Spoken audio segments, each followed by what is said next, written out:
এই গত কয়েকদিন তো দানার প্রভাব মানে ফোন খুললে টিভি খুললে শুধুই দেখা যাচ্ছে দানার প্রভাব। তো আমি এখন যে জায়গাটায় দাঁড়িয়ে আছি সেটা হচ্ছে কংসাবতী ক্যানেলের ঠিক পাশে, মানে যে বাঁধটা সেখানে। আর এই জায়গাটা হচ্ছে, লোকেশনটা হচ্ছে বাঁকুড়া জেলার কতুলপুর থানার মির্জাপুর অঞ্চলের যে হরিহরচক গ্রাম, সেই জায়গার কাছাকাছি আর কি এই বাঁধটা আছে। আর এই কংসাবতী ক্যানেলের ঠিক এই জায়গাটাতে এই বাঁধটা ভেঙে গিয়েছিল। তবে আমি প্রথমে ভেবেছিলাম এই 24-25 অক্টোবর যে দানা সাইক্লোন, তার প্রভাবে এই জায়গাটা ভেঙেছে। তারপরে এখানে একজন জেঠু ছিলেন, তিনি বললেন যে না, এটা গতবার মানে সেপ্টেম্বরের 13-14 তারিখ করে একটা নিম্নচাপ হয়েছিল, তখন এখানটা ভেঙেছিল। আর এই যে ক্যানেলটা, এখন দেখে মনে হচ্ছে না এটা ক্যানেল, কারণ এই কাশফুলের বনে পুরো ভরে গেছে। কাশফুলগুলো যদিও ঝরে গেছে, তবু তার যে আগাছা সেগুলো দিয়ে পুরো একদম চারদিকটা ভরে গেছে। আর এই যেখানটা পুরো ভেঙে গিয়ে একদম জল এই জমির উপর দিকে, এই বাঁধটা ভেঙে গিয়ে পুরো ওই দিকের পুরো ক্যানেলের জল একদম জমিতে। আর এই জমিতে পুরো জলটা যখন যায়, পুরো এদিকটা পুরো ভাসিয়ে নিয়ে চলে যায়। তারপরে এই গ্রামবাসীরা বা গ্রাম পঞ্চায়েতের উদ্যোগে এখানটাতে এই বাঁধ দিয়ে আবার মানে টেম্পোরারি একটা কাজ চালানোর মতো জায়গাটাকে মানে একটা পথ বানিয়ে দিয়েছে। কারণ না হলে এটা হচ্ছে বলতে গেলে চলে একটা সাবওয়ে আর কি, মেন রাস্তা ওইদিকে আছে। এবার এটা দিকে অনেক শর্টকাট হয়, বিশেষ করে যারা এই মাঠ যাতায়াত করেন গ্রাম থেকে, তাদের জন্য তো এটা একটা শর্টকাট রাস্তা, এদিকে যাতায়াত করে। তাই এই রাস্তাটা যদি বন্ধ হয়ে যায়, বেশ মানে ভালোই অসুবিধা হবে আর কি। তো আমি যখন প্রথম এখানটা এলাম, আমি ভাবলাম এই যে 24-25 অক্টোবর 2024 যে দানা সাইক্লোন হয়েছে তার প্রভাবে এটা ভেঙেছিল। তারপরে এখানে একজন জেঠু ছিলেন, বলছে যে না না, এটা গতবারে মানে সেপ্টেম্বরের 13-14 তারিখ যে একটা পুরো দুর্যোগ হয়েছিল, প্রাকৃতিক দুর্যোগ, তখন যে নিম্নচাপটা হয়েছিল তখন এটা ভেঙেছিল। আর আমাকে বললো যে একটু সামনে এগিয়ে যাও, ওইখানেতে এইবারে যেটা অক্টোবরের 24-25 যে নিম্নচাপটা হয়েছে তার প্রভাবে যে বাঁধটা ভেঙেছে সেটা সামনে, মানে এই বাঁধটা টোটালি দুবার ভেঙেছে। একবার সেপ্টেম্বরে এই জায়গাটা ভেঙেছে, আর অক্টোবরে আর একটু এগিয়ে গিয়ে সামনের দিকটা ভেঙেছে। আর এইখানটা দেখে একটা জিনিস বুঝতে পারলাম, এই যে সামনের দিকটায় আসলে মানে দেখা যাবে, এখানটা দেখে মনে হচ্ছে একটা ফাঁকা খামার টাইপের, মানে একটা সমতল ভূমি, কিন্তু এটা অ্যাকচুয়ালি সমতল ভূমি নয়, এটা একটা জমি ছিল। এই যে ধানের গাছগুলো দেখা যাচ্ছে, পুরো এই যে মাটিটা ধসে গিয়ে ওখানটাতে পুরো পলি পড়ে ওরকম একটা সমতল জায়গার মতো খামারের মতো হয়ে গেছে আর কি।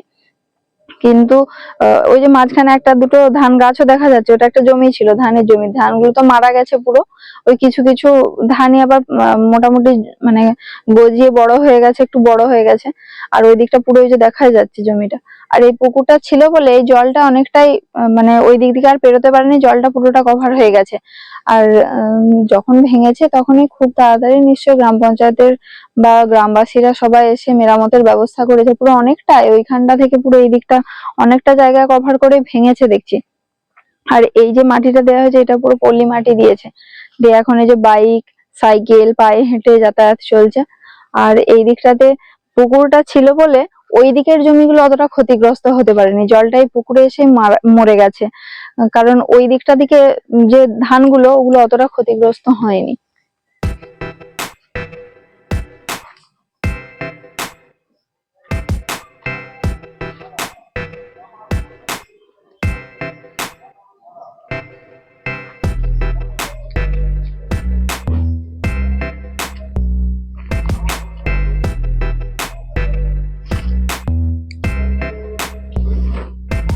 ধানের জমিটা, এখানেও ধানগুলো পুরো নুয়ে পড়ে গেছিল এই ঝড়ের প্রভাবে।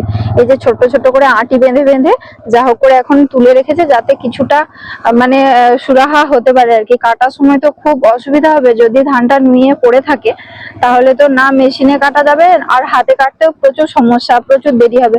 আর কিছু কিছু গাছগুলো এই যে যেমন সুন্দরভাবে দাঁড়িয়ে আছে, আবার কিছু কিছু জায়গায় এরকম এই যে নুয়ে পড়ে গেছে, মানে একটা জমিতেই কিছুটা জায়গা পড়ে গেছে, কিছুটা জায়গায় এরকম সুন্দরভাবে দাঁড়িয়ে আছে। এবার যেটা ঠিকঠাক ভাবে আছে সেই ধানটা তো কাটতে ঝাড়তে কোনো অসুবিধা নেই, কিন্তু যেগুলো যে নুয়ে একদম পড়ে গেছে সেগুলো না ধানের ফলন ভালো হবে, এই তো মানে জাস্ট ফলতে আরম্ভ করেছে ধানটা, তাহলে এরকম মাটিতে পড়ে পড়ে কি আর ফলন ভালো হয়? না ফলন ভালো হবে, আর ধানটা কিরকম কালো হয়ে যাবে, বদরঙা হয়ে যাবে, তারপর যে ধানের মানে যে শস্যটা সেটা পুষ্ট হবে না।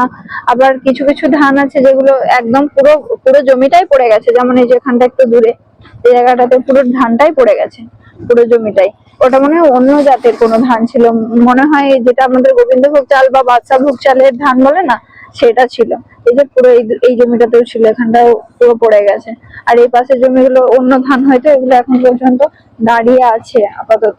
আর এই দিকটাতে এই যে পুরো পুকুরটা ছিল, এই দিকটাতেই উপচে একদম এই জমিতে চলে আসেনি, এটাই মানে অনেক। এই দিকটা এই ধারগুলো পুরো মানে জলের মধ্যে ঘাস ছেড়ে গেছে। এই যে কিছু কিছু জায়গা, এই ধানের জমিটাতে মোটামুটি ধানগুলো ঠিকঠাকই আছে, এগুলোর কোনো অসুবিধা হয়নি। কিন্তু কিছু কিছু জায়গা এতটাই পড়ে গেছে। আর এরকমই সংকীর্ণ রাস্তা, পুরো সামনের দিকটা একদম পুরো ঝোপ, আর কোনো রকমে একটুখানি যাওয়ার জায়গা।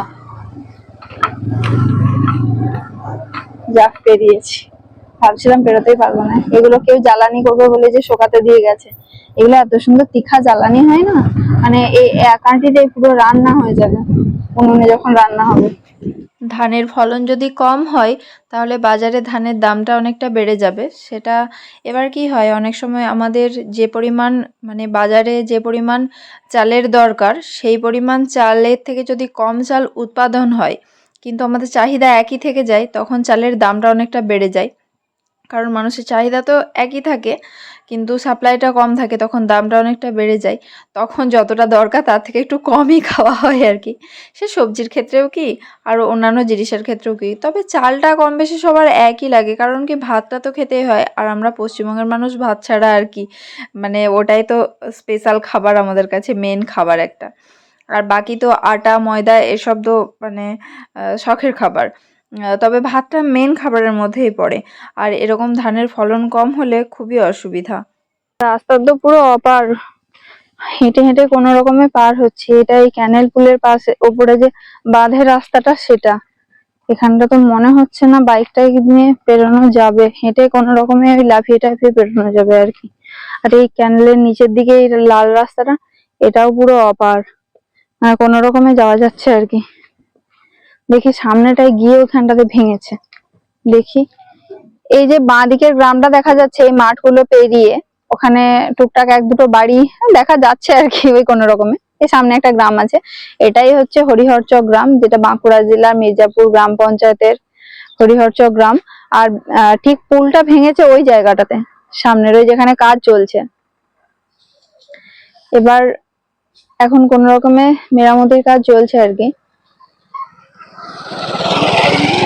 যাতায়াতের অসুবিধা তো ভালোই হচ্ছে এখন। ওই দিকটা ভেঙে যাওয়ার জন্য ওই পুলের উপর দিকে যে সমস্ত মানুষগুলো যাতায়াত হয়ে যেত, তাকে আবার ঘুরে এই দিক দিকে হয়ে এই রাস্তা হয়ে যেতে হচ্ছে। আর এই যে এখানটা একটা দুটো পুকুরের মাঝখানে যে রাস্তাটা, সেটাও দেখছি আবার ধাস খাচ্ছে। এই জায়গাগুলো অনেকটা ধাস খেয়েছে যখন এই জলের স্তরটা বাড়ছে। এবার এই জলের স্তরটা যখন বাড়ছে, এই কোনোদিন না কোনোদিন আবার জলের স্রোত বেড়ে গেলে এই মাঝের রাস্তাটাও না ভেঙে যায়, মানে এমন অবস্থা হয়ে আছে আর কি। এই রাস্তাটা একটুখানি বাগানো হয়েছে আগে থেকে, আগে এর থেকে আরো খারাপ অবস্থা ছিল এখানটা। এখানটা একটু মোটামুটি এখন ঠিকঠাক হয়েছে। আর এই যে এই ধানের জমিগুলোতেও ধানগুলো কত পড়ে গেছে, এগুলো যদি সোজা সোজা থাকে তাহলে মেশিনে কাটানো হয়, খরচ অনেক কম হয়। আর এই যে পড়ে গেছে এর জন্য এক্সট্রা যে লেবার সেগুলোকে লাগাতে হবে, লেবারদের সময় বেশি লাগবে। সমান থাকলে ধানগুলো টক টক করে কেটে কেটে চলে যায়, আর এটা হচ্ছে সময় বেশি লাগবে, লেবারের দাম বেশি লাগবে। মানে ওভারঅল চাষিদের খরচ বাড়লো, মানে অ্যাকচুয়ালি যারা চাকুরিজীবী তাদেরকে যখন ধানটা কিনতে হবে বেশি টাকাতেই কিনতে হবে। মানে নিম্নচাপ হলো মানে পুরো মানে দেশেরই ক্ষতি। অনেক প্রবাসী বাঙালি থাকেন যারা এই দেশের সমস্ত চাল ধান আলু বিভিন্ন সবজি ফ্রোজেন অবস্থায় সেখানে পাঠানো হয়, তার ট্রান্সপোর্ট হয়, সেগুলো তারা সেখান থেকে মানে খাবার দাবার গুলো অ্যাভেল করেন, তাদের উপরে একটা বড় মানে প্রভাব পড়বে আর কি। এই রাস্তাটা হরিহরচক থেকে আসছে, এটা চলে যাচ্ছে বাস স্টপ বামুনাইরি মোড়ের দিকে, আর এই রাস্তাটা চলে যাচ্ছে সাঁইতারার দিকে। তার জন্য এখানটাতে একটা সাইনবোর্ড লাগিয়ে দিয়েছে, সাঁইতারা বামুনাইরি মোড় হরিহরচক, এখানে একটা সাইনবোর্ড লাগিয়ে দিয়েছে। আর এই রাস্তা তো অপার হয়েই গেছে। এখানে যে বাঁধটা ভেঙেছিল সেখান থেকে জলটা পুরো এই অবধি এসেছিল, এই যে কাদা কাদা হয়ে আছে পুরো রাস্তার উপর। এইদিকের ধান জমিটার উপরে পুরো এই যে জলটা গেছে, পুরো ধান জমিটা নষ্ট হয়ে গেছে। এই পাশের গুলো ভালো আছে, কিন্তু ওই জায়গাটা পুরো নষ্ট। এই জায়গাটাও পুরো এই যে ধানগুলো পড়ে গেছে। এই দিকের পুকুরটা পুরো একদম ভরেছে, ওইদিকে ক্যানেলের জল এসে, এই পুকুরটা ছিল বলে অনেকটা জল এখানের মধ্যেই মানে নিয়ে নিয়েছে, পুরোটা একদম নুয়ে পড়েছে। এই পুরো এই বিঘাটা পুরোটাই, এটা যাদের জমি ভীষণ ভাবে ক্ষতিগ্রস্ত। এইদিকে ধানগুলো মোটামুটি কিছুটা নুয়ে আছে, কিছুটা একদম দাঁড়িয়ে আছে, কিছুটা একদমই নুয়ে পড়েছে। এগুলো কাটাকাটির সময় ভীষণ অসুবিধা হবে। মেশিন নামলে কত কম খরচে কম সময়ে একটু করে ধানটা কেটে দেয়, আর এই এরকম অবস্থা হয়ে গেল, এটা কাটার ভীষণ সমস্যা। এই হচ্ছে ডান দিকের কংসাবতী ক্যানেল, আর ওই বাঁ দিকের যে গ্রামটা দেখা যাচ্ছে দূরে, ওইটাই হরিহরচক গ্রাম। এটা হচ্ছে বাঁধের পাড়ে যে রাস্তাটা, সেটা যা অবস্থা, পায়ে হেঁটে পেরোতে পারবো কিনা সন্দেহ, কোন রকমে যাবো আর কি ওই জায়গাটা কি অবস্থা সেটা দেখার জন্য। এটা মনে হচ্ছে খোঁড়াখুঁড়ি করেছে বা ইট গুলো বিছিয়েছে আলাদা করে, নাহলে এতটা খারাপ অবস্থা থাকেনি।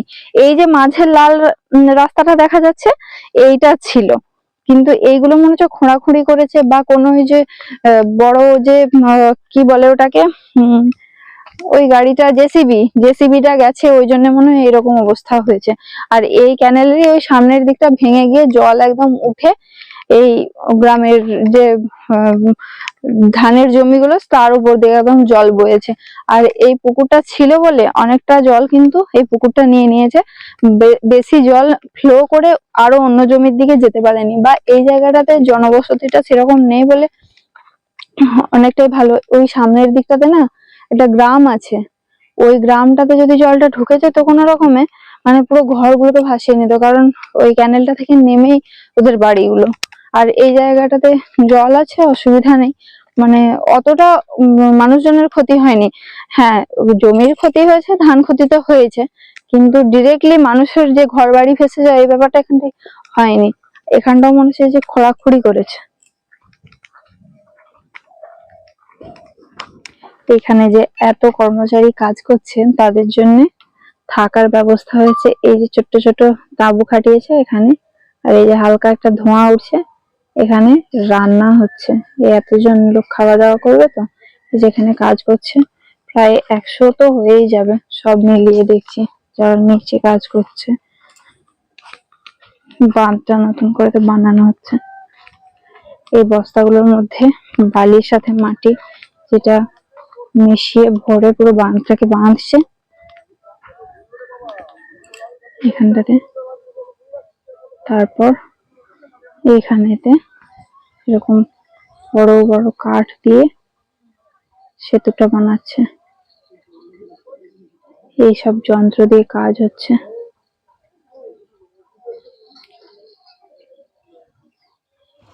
এই দিকের পুলটা ভেঙে এইখানটাতে জলটা যেত, পুরো এই যে গ্রামের যে ছোট ছোট বাড়িগুলো, এগুলো পুরো ভেসে যেত। এটা তো একদম এই জাস্ট এই বাঁধের গায়েতেই আছে, এদিকে জমিগুলো এক দুটো আছে, তারপরে পুরো এই যে গ্রাম, এখানটা পুরো ভেসে যেত।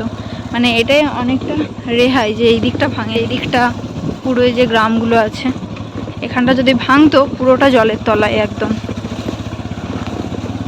এখানে ধান টানগুলো যে পড়ে গেছে অনেক।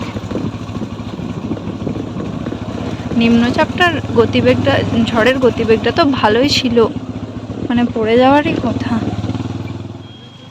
জেসিবি দিয়ে ক্যানেলের মধ্যেকার আগাছাগুলো পরিষ্কার করছে।